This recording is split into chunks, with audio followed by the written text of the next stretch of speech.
This is Drew with thepodcastingstore.com, your one-stop shop for all things podcasting and remote learning. We did a live stream yesterday at High Plains School, and I thought it went pretty well, but I want to talk about what we did, why we did it, the good, the bad, the ugly, what went right, what went wrong, and what's the plan going forward. And so I'm Drew, obviously, for those of you who've been listening to stuff that we've been doing, and we have with us Ward and Braden. Ward, say hi. Hey, hello everybody. How are you? It's been a great day. And Braden. Hello. And so, as you understand it, outline what the problem was and what we decided to do to solve it. So, Braden, go ahead. So we got asked to do this live stream about 2 weeks ago, and so then the challenge became, one, finding a system that we can upload live stream to YouTube that would use as few cables and extra cameras as we can. So we decided to use phones because everybody's got a phone that usually has a pretty decent camera on it.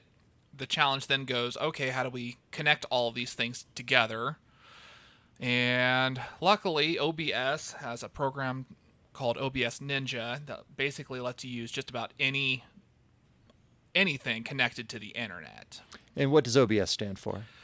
Open Broadcasting Software. Yes, it does. To back up a little bit, the live stream that we did, High Plains School in Loveland wanted to do a concert outdoors. And this was the one performance they were able to do this year due to COVID restrictions and all that.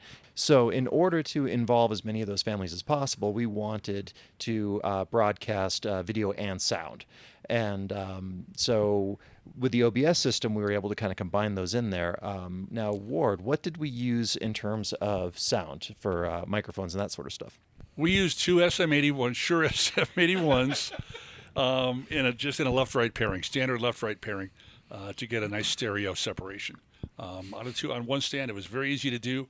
Braden set them up at about 7 feet and over to the top of the band. It was an outside setting in a very reflective setup with in terms of walls on either side of the band, so it directed the sound really nicely. Yeah, and so what did we then do to combine the sound and the video and all of that stuff? So I brought my Soundcraft mixer and put the microphones into this, and then from there I just basically bounced a left-right monitor mix into OBS. That way I could use the top layer to mix the wireless mics that we were using for the teacher talking to the audience, and then a solo mic. Yeah, that was something that Shauna hadn't specifically asked for, but you guys decided to throw on top of it, which was really cool. We used the PA system so that she could address the audience that was there in person, and then I have my Rode Wireless Go 2 with me pretty much at all times, and so we hooked that into your mixer, and then gave one transmitter to Shauna, and then left one for the kids, for the soloist. So then when she was talking to the audience, you just bring up the level on that, and she can talk, and that had the added bonus too of then she was well mic'd for the actual live stream video as well. Yes, when I remembered to unmute her channel. Happened, and that was we used the JBL Eon compact system. For that playback. And that was a really impressive nicely. little speaker. Yeah. I mean, I was sitting kind of off to the side of it, but I could still hear the clarity. It's really that clean. Was coming out It's of that a nice thing. unit. Yeah, it really works nicely in a whole lot of applications. And this is one we had not tested it in, and it works great. Yeah. So that was kind of the basis and the gear and the theory behind it. Where do you want to start? What went right? What went wrong? Well, things that went right is we were able to get the OBS program to talk with YouTube really easily, real quickly. Aside from user error where I started the live stream on YouTube and then canceled, and then we couldn't go back to the original URL. So that was my fault.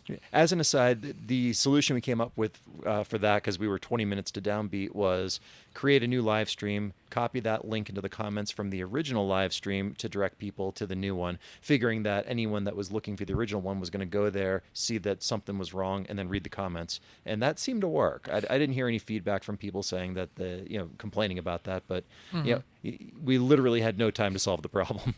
And aside from that, I was really impressed with the OBS Ninja, which was what we were using for our phones to transmit into the OBS Studio program. Basically, you just go to a link that says obs.ninja, and then any phone, it'll basically ask, do you want to add this as a camera source? You say yes. It'll give you a little HTTPS link that you put into OBS. OBS will talk to that program, and it just shows up. There's really very little to go wrong as long as you type in the address right. I did notice that there was about a 30 millisecond delay video to audio, but nothing that was really distracting. Yeah, because the overall point of what we were doing was to get that content out to as many people in a live stream format. And so, again, we weren't inside. This isn't a studio production. No. I mean, there's no editing, there's no post. It's live, it's posted, and that's it. And so knowing that the content is by far the thing that we're trying to do, we want the parents to see their kids and to hear them and to be a part of that. A small delay like that is acceptable. And if I had more time to do setup, I could have actually timed it out to be even closer. Yeah, and that's going forward, because we're going to leverage what we did yesterday into some really fun stuff throughout the rest of this year. And so that's why I was excited to do this, was to get proof of concept that we can do it. And until you do it, you're not going to be able to do it. I mean, we can sit here and talk about it and theorize about how is this going to work all we want. But until you press the go live button, that you just don't know what you're going to run into. Yeah, one thing that we did, we kind of stuck our necks out, considering that this was a first time effort for us, not just doing it with one camera, but three. Yes. And we did have an issue with one of the cameras somewhere in the circuit turned the picture 90 degrees, and we were never quite able to solve that problem. So we just eliminated that camera in the middle during the concert, so students wouldn't look like they were laying down. Yeah. The third camera was a would be nice, and so we just repositioned that one into where camera 2 was, and just went with that. Yeah, as an aside, when I went back and glanced a little bit when we still had that camera live, it didn't seem to be sideways on the stream, so I'm not sure what the problem was on that. Yeah, that was really weird. So we'll have to play with that a little bit more to see. Anything else? I mean, it went pretty smooth, I thought. I did have a chance to go back and watch the actual stream. Aside from a couple little blunders on my part, turning a mic on and turning one off, the biggest thing I was noticing was when you change scenes, one camera would sometimes take a little time to come up. But again, the audio never dropped out. The audio stayed clean the whole time. I was really impressed with that. And considering that we had the cameras on a cellular network and the computer was on the school's network, and for them to talk and be able to have as little delay as we had, I was absolutely floored. Yeah, that was a neat part of that, is that this whole thing actually works without everything having to be on the same network. So in theory, I mean, we could have a video source anywhere in the world. Yes. And it could have hooked into the live stream that we were doing. Exactly, yeah. So that's an exciting application to me. I mean, I told you guys that at home with the boys, we've got Nest cams in their room, and I can monitor that from my phone from anywhere. So it's the same technology, just being leveraged in a different way. So I think we're just scratching the surface with the possibilities on this.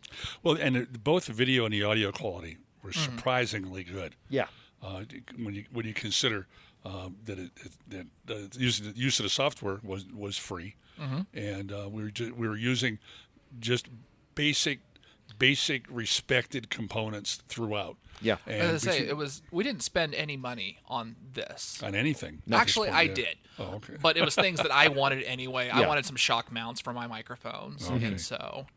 But yeah, going forward, I mean, obviously your board is fantastic, but we're going to come up with some rigs that are a little less Ferrari and more Toyota. More manageable. Yes. Yeah, stuff that, so that this is something that's approachable and it's not intimidating for people, so that they can actually use it. So yeah, I'm floored. I'm excited. This is an avenue that we haven't explored yet, but I think it's a great direction to go in. Yeah, some good stuff. Absolutely came out of it. Yep. So, any more that either of you'd like to add, or did that just about cover it? I think that going forward, this can be a very quick and easy live stream for just about any school, any church, in all honesty, that we could throw together pretty quickly and easily for them. I think so, yeah, without question. Using tools and components that everybody already has. Yeah. Yep. Cool. Well, we'll leave it there. Ward, Braden, thank you so much for All right. giving us the postmortem of our first live stream, and looking forward to doing many more of them. Thank you. Very good. Thanks, Drew. If you're facing a unique problem with podcasting or remote learning, we can help. Reach out to us at thepodcastingstore.com and we'll see what solutions we can find for you. And if you like what you hear, do me a favor and tell a friend. Follow us on Facebook, subscribe to our YouTube channel, and sign up for our e-newsletter, and you'll never miss another podcast or video again. This is Drew with thepodcastingstore.com. Thank you for listening.